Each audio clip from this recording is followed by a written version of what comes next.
Greetings, y'all. Welcome back to Sports and Spirits. Yeah, how's it going, guys? Today's going to be more heavy sports and less spirits. Yeah, It's probably. 9:30 in the morning, and I'm just not ready to start yet. Yeah, I agree with you on that one. I think it's going to be more of a kind of synopsis or recap of what's happened over the last week and weekend in sports more than it is talking what's new in the spirit world. So. Exactly. We'll get to that. Oh yeah, It'll eventually work its way in, but it is the second on the bill. It's sports and spirits, true. so it'll work itself in. Just don't worry about it. If you came for the spirits, they're coming. They- Just not today. Yeah, for sure. Yeah, so I suppose we might as well just get right into it here. And so I think the first thing that's probably the most prominent on most people's minds in sports right now is probably the NFL this past weekend. We had some absolutely crazy games go on the slate. We'll just start off with the home base here in Minnesota.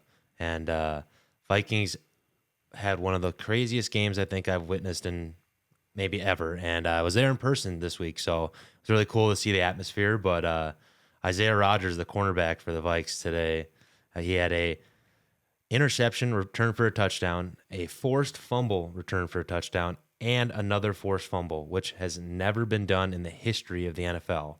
And he did that in the first half. To say the stadium was rocking and the atmosphere was electric would be an understatement. With a 48-10 victory over the Cincinnati Bengals. So I was looking at that on the socials because the Vikings put out some big thing so everybody could post it on there, whatever. Right. They make that, and I was like, I stopped and thought of it. I was like, that's never been done before. yeah, never been done.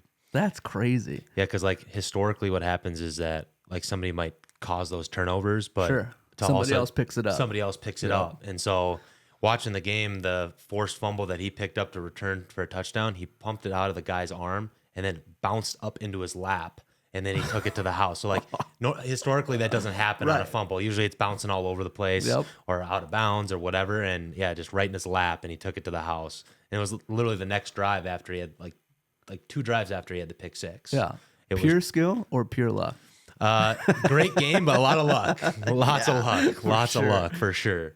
It was definitely one to remember, and especially for that guy, I don't think he'll ever forget that one. Oh, no way. So The first one to do it in the NFL. yeah, and he did in the first half. Right, and he's fairly new, right? Yeah, I mean, he actually hadn't had a turnover in the NFL since 2021. Dang. He hadn't had a turnover. So he's been in the league for like 6 years, and that was his first turnover in 4 years. That's crazy. So Well, welcome back to the NFL, Isaiah Rogers. yeah, exactly. You're alive. You're alive. We thought you were on life support, but Yeah, I guess for you're sure. here.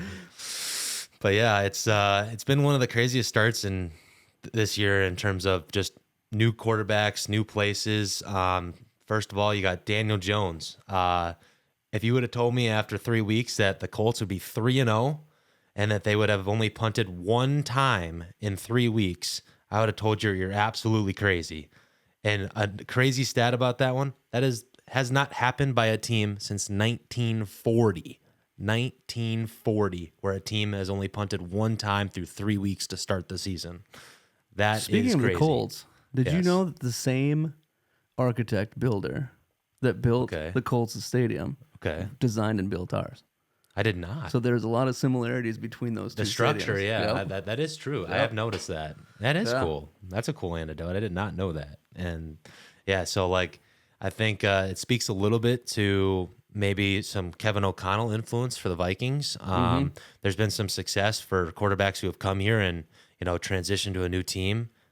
Same as Sam Darnold in Seattle. Both, they're 2-1. The Colts are 3-0. So that has to be something to be said. Give it a little Right. props to the coach there. The other thing too, when I say our stadium, I'm talking about the Vikings. We're based here in Minneapolis. We are so based in, I we don't are want- based in Minnesota. Yeah, I don't want not to to throw confuse you. yeah. Yeah. So that's why we got to start with the Vikings news. But yeah, on another quarterback on a new team, you got Aaron Rodgers. He threw his 509th touchdown pass, which passes Brett Favre's 4th all time in NFL. Another guy. Welcome back to the NFL, brother. 41 years young. Yeah, it's definitely an interesting one.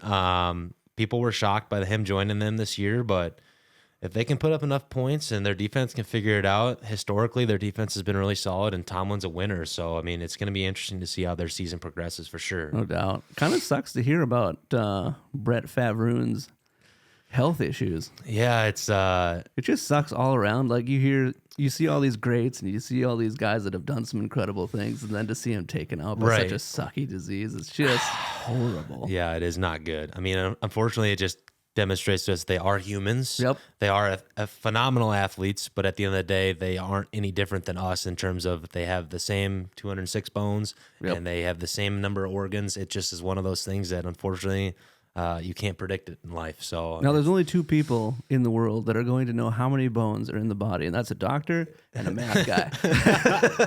yeah, that's probably true. That is true. But yeah, it's unfortunate, but congrats to Rogers. I mean, he's played for a long time. Yeah, no doubt. I mean, that's a pretty crazy stat, and for maybe his last year, it's going to be interesting to see what that number finishes at, and if he can catch any of those top three or not. When did Brett finally bow out? Was it 41, 42 age? Yeah, around the same. I know that he had a couple of years where he didn't have the highest passing touchdown numbers, but I mean, he played for the Jets, he played for the Vikes. I mean, it's one of those things. It's all about consistency, right? And I mean, it's a crazy number. 500 touchdowns over the course of a 20-year career. I mean, you guys do the math. That's pretty crazy. It'd also be interesting to know how many games each of them played to get to those numbers. True, just for comparison's sake, at the end to just compare numbers. I mean, same goes to boat with Tom Brady playing to 45. Yep. Yeah, exactly. I mean, he's going to be the all-time passing touchdown leader. He played longer than anybody else, and he did it at the highest level. Right. 7 Super Bowls, 10 times he was there. So that's a lot of playoff runs. He made it to as many games as you could as far as a season goes. Exactly. It'd be very similar in comparing like LeBron minutes in the NBA. Right. Because he's played so many times to the final. He's taken, so it's one of those things that it'd be interesting to compare and look at for sure. As we continue on with this podcast and sports and spirits and things like that, we'll get real-time sports analysts in the background giving us those numbers whenever we come up with it. So we'll just keep building this thing. We will, 100%. Yeah, so we'll have some people helping us out on stats for sure. like that. This all won't be here. We'll just be hanging out. Yeah. It'll be good. Just chatting with you guys, saying hi, giving you the updates on what's happening in the sports world and spirits as well. Exactly. But more sports. Yeah, more sports.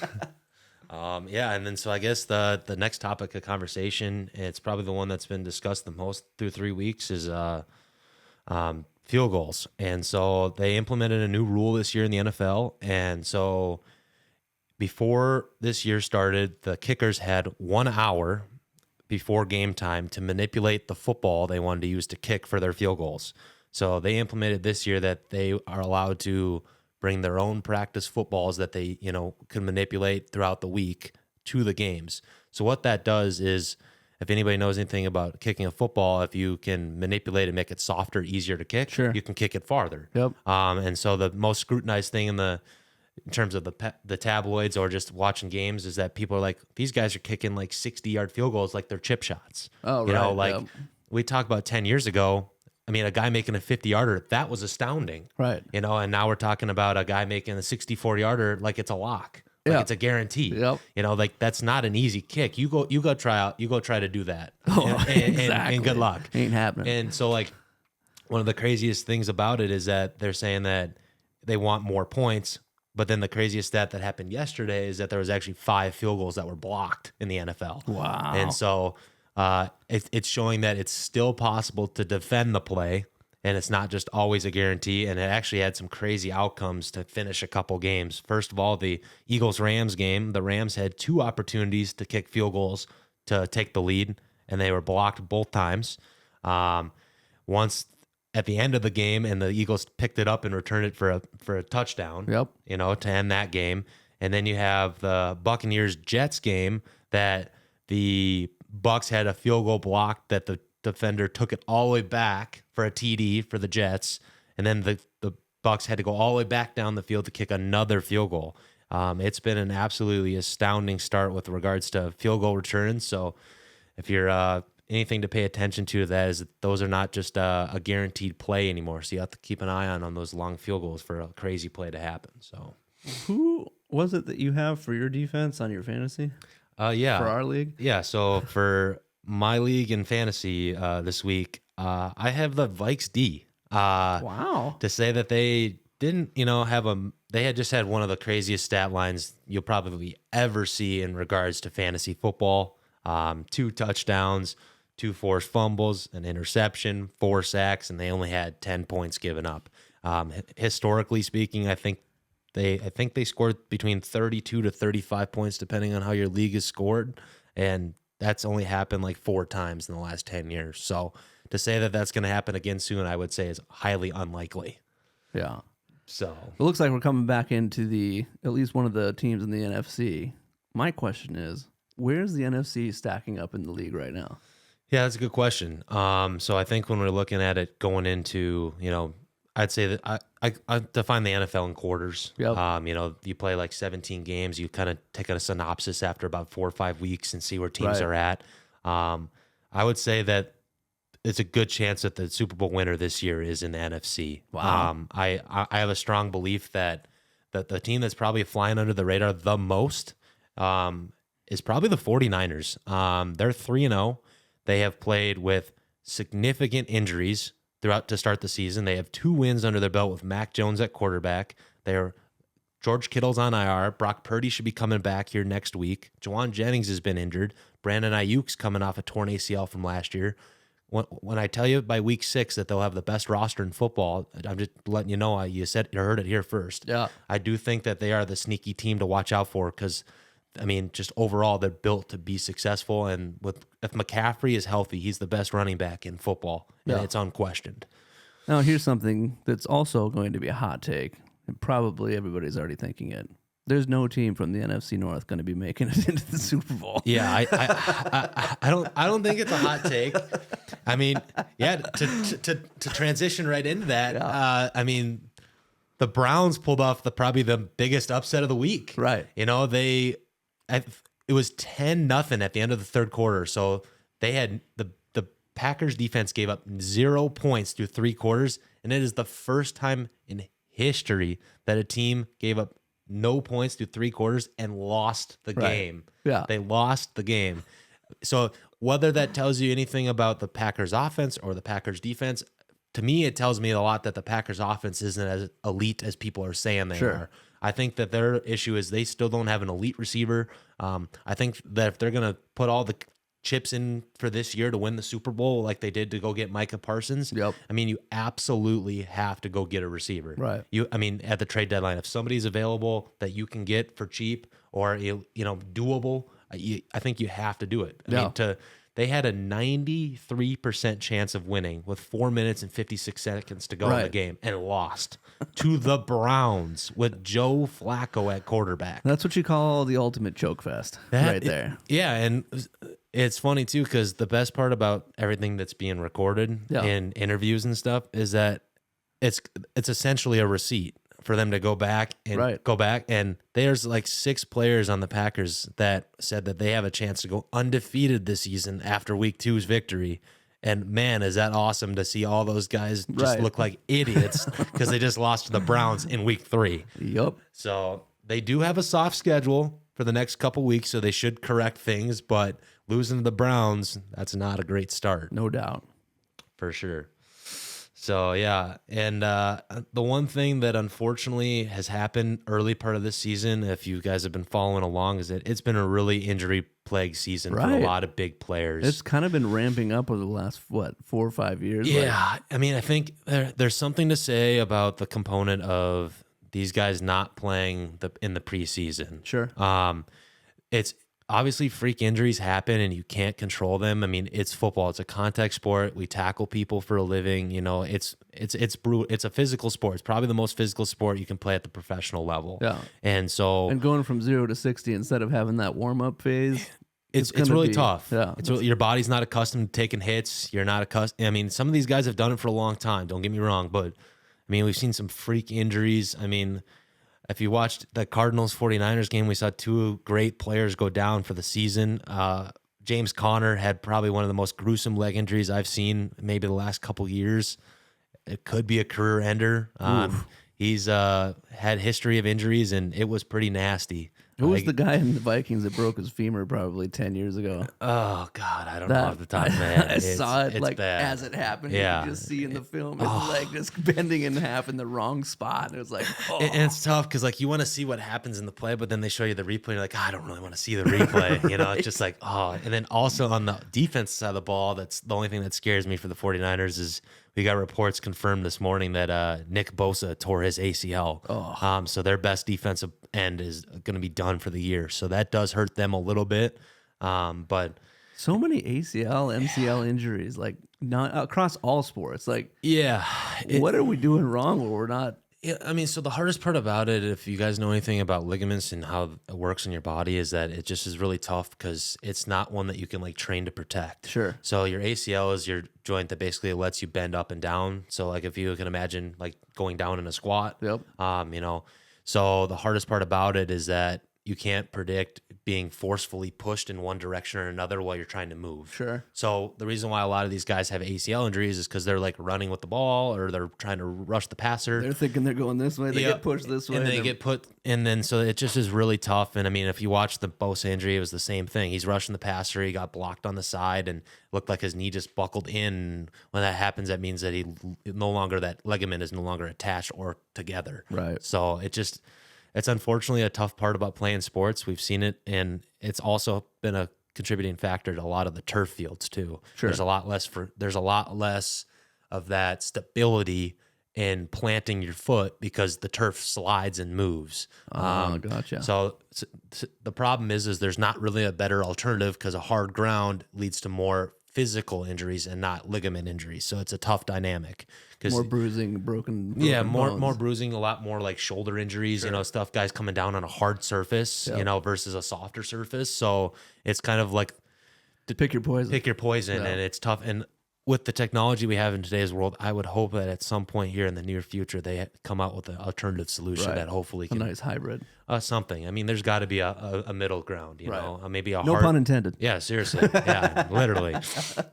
Yeah, that is pretty funny, but it's been an interesting season to start the year. And I mean, we've also seen a crazy hot start out of the Chargers. Going into the season, we're all talking about how they have a good roster, and then they added a bunch of pieces right before it started.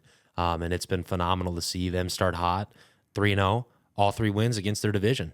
Those are huge games come December time, because when it comes down to winning your division, it's all about that record. And 3-0 to start with all the things that have happened to them and all the injuries they've dealt with, that's awesome. Obviously it's going to see how the whole 17-game season goes, but unfortunately they also lost Najee Harris.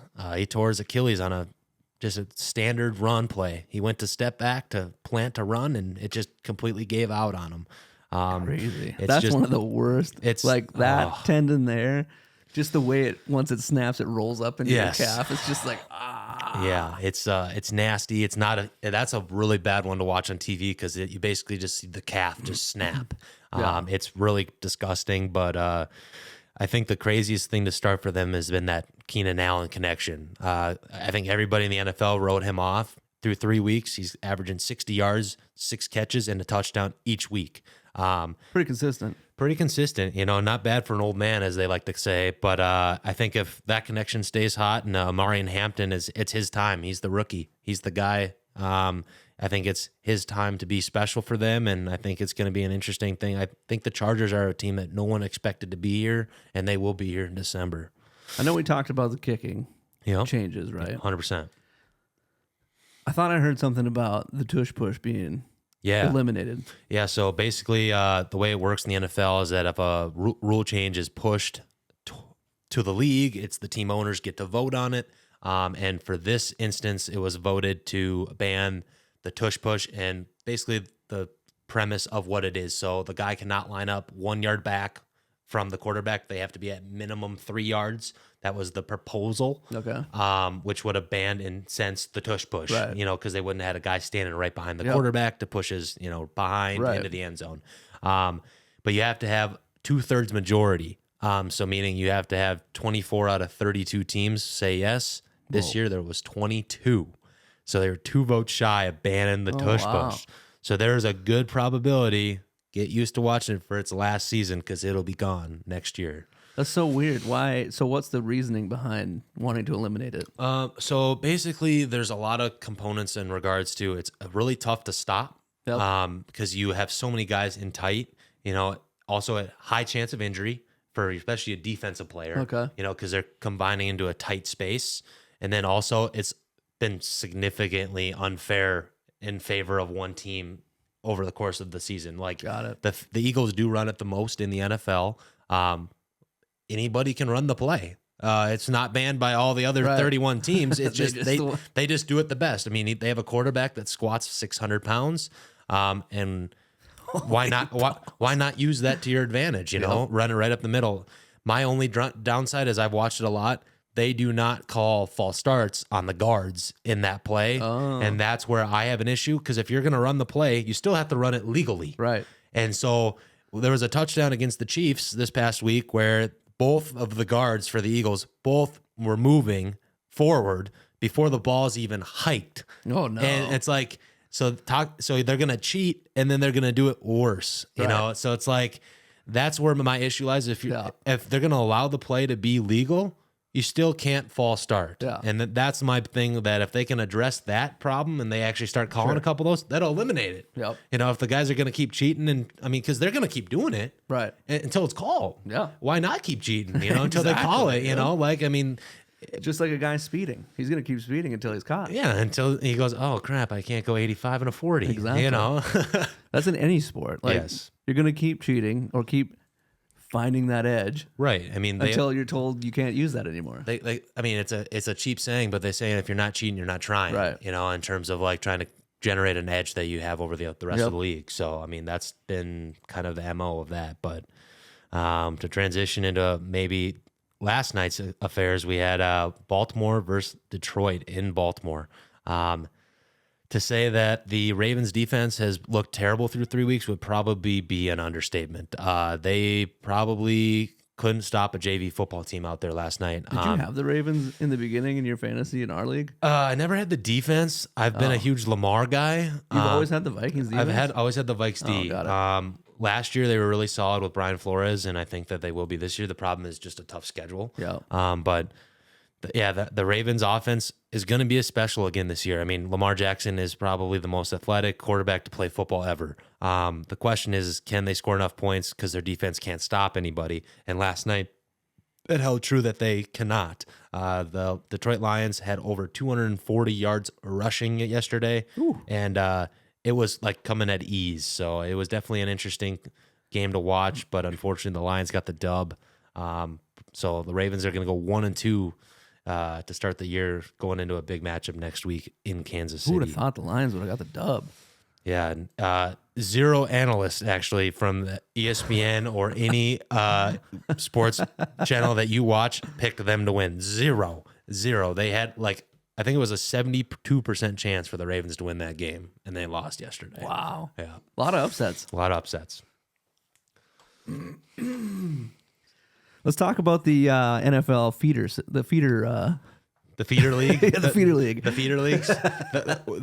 They got to get a start somewhere before they come up. Yeah. The people that can't make it right out of high school. Sure. Yeah. Let's talk about NCAA football here. So there wasn't a ton of huge games on the slot, so this is going to be pretty quick. In terms of high talented matchups, probably the most noteworthy was Oklahoma and Auburn. So Auburn went into Oklahoma this week, and Jackson Arnold was the quarterback last year for Oklahoma, who transferred to Auburn. So it was his return home game. With this new transfer portal, it's happening more and more where you have a quarterback playing against his former team the next year. Mm-hmm. In years past, you'd have to sit out or you'd have to miss games, but it was definitely a really highly competitive game. It really boosted Oklahoma's chances this year to be in that top 12 for the playoff. I think with the win, they moved up to, I think, the 7 seed after that game. So all power to them. They played really good on defense, and Brent Venables, since he switched to the defensive coordinator position, not just a head coach, they have been special on defense. So good for him. NCAA players can make money now. Yeah, so NIL is what they call it, name, image, and likeness. So basically, to sum it up, if you are on the female side or the male side and you are, a very attractive, good athlete, you have a huge following on some kind of social media platform, especially at the Division I level more than others. You can get a substantial amount of money, whether it's from the school, sponsorship deals. It's a crazy component where these guys are already going to school for free, which unfortunately we common folk, we're paying for them. We're paying for them. And so they deem that's not enough. So they passed that law, I believe, if I'm not mistaken, 4 or 5 years ago. And not only do you get to go to college for free, but you can also drive a really expensive car to go to school. Yeah. Lambos and like Maybachs and crazy stuff. What are we teaching the kids? What are we teaching them at 19 years old? So it definitely has been an interesting time. Actually, right along that lines, probably the most talked about guy in the NIL space is Carson Beck. He was the quarterback for Georgia last year, and he got injured towards the end of the season with an elbow injury. And instead of opting to go to the NFL, he was offered a $5 million contract, essentially, for name, image, and likeness to join the University of Miami. Really? So he is their quarterback in his 5th year. And they had a big in-state rival matchup against the University of Florida, the Gators. And it was an impressive showing by their defense. He played good enough for them to win. But they held off, a really competitive Florida team, but their defense really shut them down. And with that, it moved them to the number 2 seed, which is the highest ranking for Miami in over 20 years. Dang. So they will have a big matchup in a couple weeks here against Florida State, which will be a top 10 matchup for sure. So that will be one to look out for. They are going into a bye this next coming week, so they can rest up, and it'll be an awesome one to watch. So be in tune for that. We'll talk about that as it gets closer. And then for the last most noteworthy, I would say you had Indiana absolutely stuns Illinois. Going into that game, Illinois was the 9 seed in the country. Indiana beat them 63-10. Dang. It wasn't even close. It was honestly stunning to see the box score and just see him run the score up like that. I think people don't give Indiana enough credit for how special their coach has been and how good they've been the last couple of years in turning that program around. Yep. Watch out. They will sneak into that top 12 depending on strength of schedule. Obviously playing in that, Big Ten, you play really good teams every given week. So that's going to be the only thing. They're going to be battle tested. If they can get the job done, watch out for them because they're going to be special.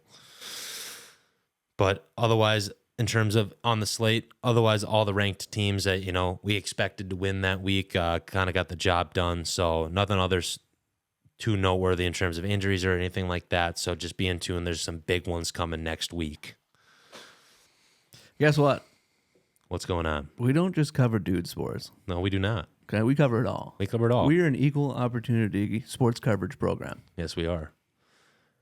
And we're going to talk about the WNBA. Why not? Yeah, I mean, it's one of those that's, an interesting time of the year. You play it through the summertime. The playoffs are in September. But this is kind of the time that sports are just locked in. You got playoff WNBA, you got NCAA football, you got the NFL. Let's not forget about it, all right? So we had some of the craziest endings to some series here going into the second round.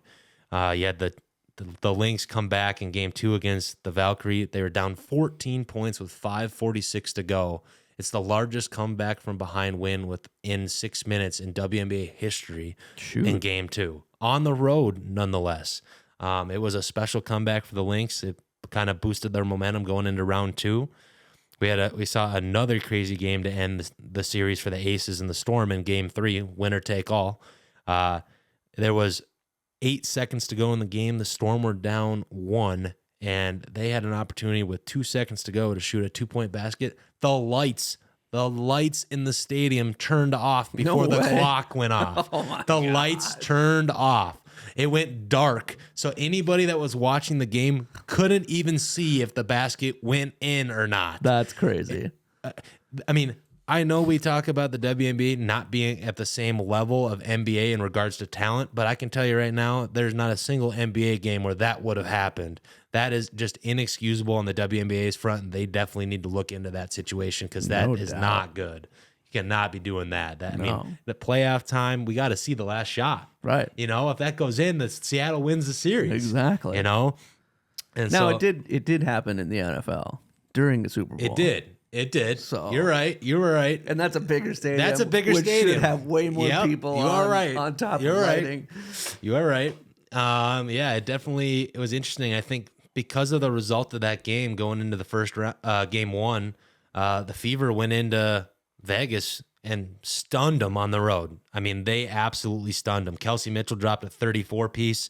The Fever might get that job done, though. I mean, the Aces have a better roster with regards to injuries. Obviously, we got no Caitlin Clark. You got no Sophie Cunningham, some of the big players for the Fever. But, hey, you only got to win 3 games. It's a best of 5. You know, they got 1, you know, and if they can get 2 more at home, you're going to the final. Yep. You know, so, I mean, that's sports. You know, any given day, any team can win. We found that out this weekend. Here's where the WNBA gets a little cringe. What's that? Your Vegas team is called the Aces. They are the Aces, correct? That's cringe. It is cringe. Yeah, they were initially in San Antonio, and so they transitioned to Las Vegas when there was an expansion opportunity. So but yes, I do believe it's quite cringe. Yes. It's crazy. Yeah, but same with the Seattle Storm. Yeah, I know. Like, yeah. Yep. It storms a lot in Seattle. And the Lynx just opposite of the Timberwolves. Right, exactly. You know, and so the Lynx stayed red hot. They win game 1 at home, as they should. I think that there's a good probability that, I mean, I don't want to be biased as a homer, but I think they could sweep that series. I think if they win game 2, which is tonight, they can go in there and beat them up pretty good. They are playing the Mercury. So the Mercury shocked the Liberty last week. So the Liberty, the defending champs, are out. So we will have a new champ this year, one way or another. So it should be an interesting one to watch. I think most people want to see the Lynx Aces. But I don't know. The Fever, I just feel like, you know, they're catching fire. So, I mean, we'll see what happens, though. They're heating up. They're heating up. Like a fever. Like a fever. Yes, they are. Talk about cringe. Yeah, no kidding.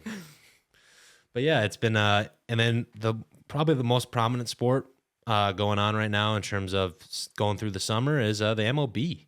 Good old MLB. Yeah, it's you know, one of those sports that's tough to follow. You know, they play 162 regular season games, but if you're not a fan of baseball coming into October, end of September, I don't know what you're doing. Yeah, what are you doing? I mean, it's a great sport to watch. They've adjusted the times so that you know, there's a pitch clock now, so the games are a lot faster, more enjoyable. Nice. And we've got 1 week to go.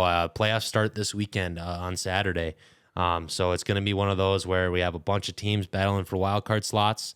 And it's going to be an interesting finish. There's a lot of teams that are in the hunt, and they all play each other. Here's what's interesting about baseball. Yeah, right? what's up? It's, even though they've sped it up, it's still a pretty mild, slow sport, right? Yeah. This time of season, coming into the fall, I want to bring the spirits aspect into it. It's the perfect game to sip some whiskey to. Right. You get one of those evening games, you pour yourself a nice glass, and all you got to do is, like, football is intense. It is. You're going to be going. It's high pace. Right. It's quick. That feels like more of a beer game to me. Yeah. More of that non-cocktail style. Exactly. You get into like a baseball, and you can just chill, watch the game, sip or golf. Some whiskey. Golf's good too. Golf's a great whiskey sipper. Yep. You know, you kind of sit there, enjoy your day. I mean, 100%. It's not going to be one of those that's going to be the thrill of sport. I mean, yeah, you're going to see booms occasionally with the MLB with, you know, home runs, big plays, you know, but like watching a guy strike out a batter is not going to be the most thrilling thing in the world, but it is cool to see. Yep. You know, when a guy's having a good day. You don't have to be as focused as you would in football. Yeah, in terms of what's going on. Yeah, so sipping a whiskey and understanding the nuances of that, well, in a golf game or a baseball game, a little bit easier. And it's America's pastime for a reason. Yep. I mean, why not enjoy it the way it's meant? Exactly. You know, that's what they used to do back in the day. They go to the games, sit there and enjoy and watch a baseball game. You know, it would be a all-day event, you know, back in the day. And now it's one of those things where they're trying to shorten it up because people's time is valuable. Right. So just like our time of you guys listening to us is really valuable, you know? Truth. So it's been interesting, and it's going to be a fun finish to the season. I think there's been some shocking guys who have really stepped up this year in the MLB. Probably the most notable is probably Garrett Crochet. Prior to this year, before he was traded to Boston, he was on the White Sox, and he was kind of on a pitch count restriction his whole career. Really? You know, he's had an issue with Tommy John. Oh, wow. And so he's the most healthy he's ever been, and he's been special. He's leading the league. He's leading the league, entire league in strikeouts. He's got 17 wins. If you ask me, he's probably the favorite for the AL Cy Young. So congrats to him. Because I mean, it's not an easy award. You got 5 starting pitchers on every team in the MLB. So to be the best of the best is impressive. And to say that Paul Skeens is the best pitcher who's going to have one of the worst records to win Cy Young is true. He's probably going to win back-to-back. He's been awesome this year. I don't see him staying in Pittsburgh long-term. I just don't think that it's one of those places where you can build around just one pitcher.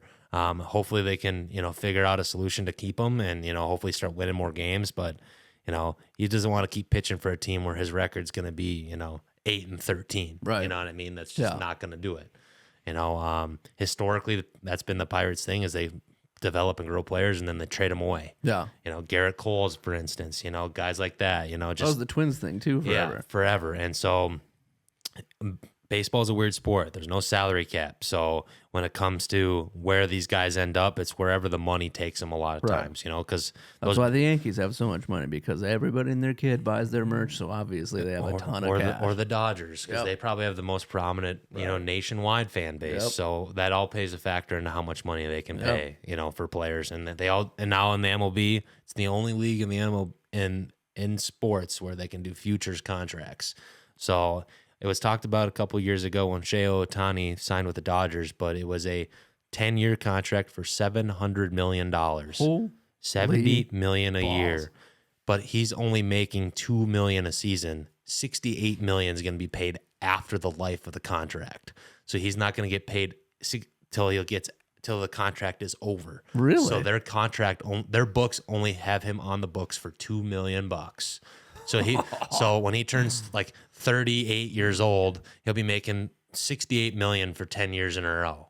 So pretty insane contract breakdown if you want to really look at it. That's nuts. So it's technically a 20-year contract. Exactly. Right? So the way the MLB, they're able to stretch the lifespan of these contracts into futures. And then what it does is it allows them to have less on their books now. So the thought process for the Dodgers is if they can win a bunch of World Series titles, they're going to make their money enough to pay him that money later to make it worth their while.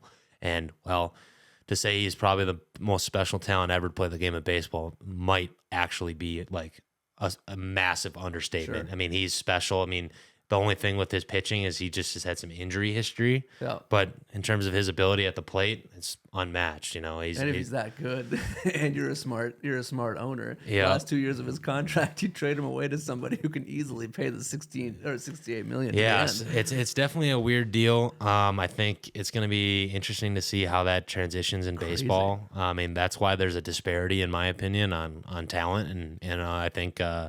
We've seen a little bit of this year where there hasn't been the most dominant team, which is nice. Hasn't been a team that's like blown the league out of proportion. It's been a little bit more even playing field, which is nice.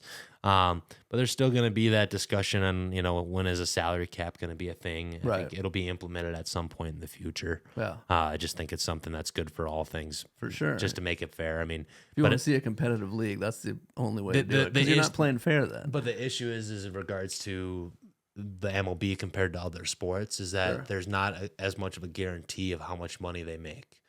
So like, so baseballs, they're generally speaking are fully guaranteed contracts.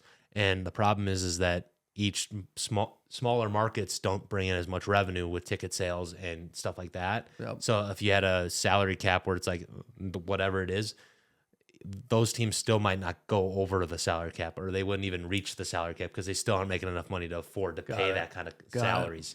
Yeah. So there's more money in the NFL. There's more money in, the NBA, because there's more. It doesn't matter what market you're in. You're still correct because there's more TV deals. There's more people watching it. I mean, that's the truth. I mean, if we want baseball to grow, we got to start watching it more. Yeah. That's the only way you can do it. Yep. So there it is. Yeah, there it is. There you have it. That's the full recap this last weekend. Yeah, it was crazy. Yeah, it was a crazy week. Hopefully you guys enjoyed, kind of the synopsis of, what we noticed and what we saw. comment down below. Let us know what we missed. Yep. Any interesting takes you had. What else you wanted to hear. Any other sports you want us to hear us talk about. Yeah, because we didn't obviously watch all the games, and you guys might have saw something we didn't missed. Yeah, for sure. Let us know about it. Yeah, we're always open to try new stuff and look at new things and what to look out for going forward. So for sure. Don't forget to like and subscribe. We'll see you all in the next episode where we talk about what's coming up. Yeah. Peace.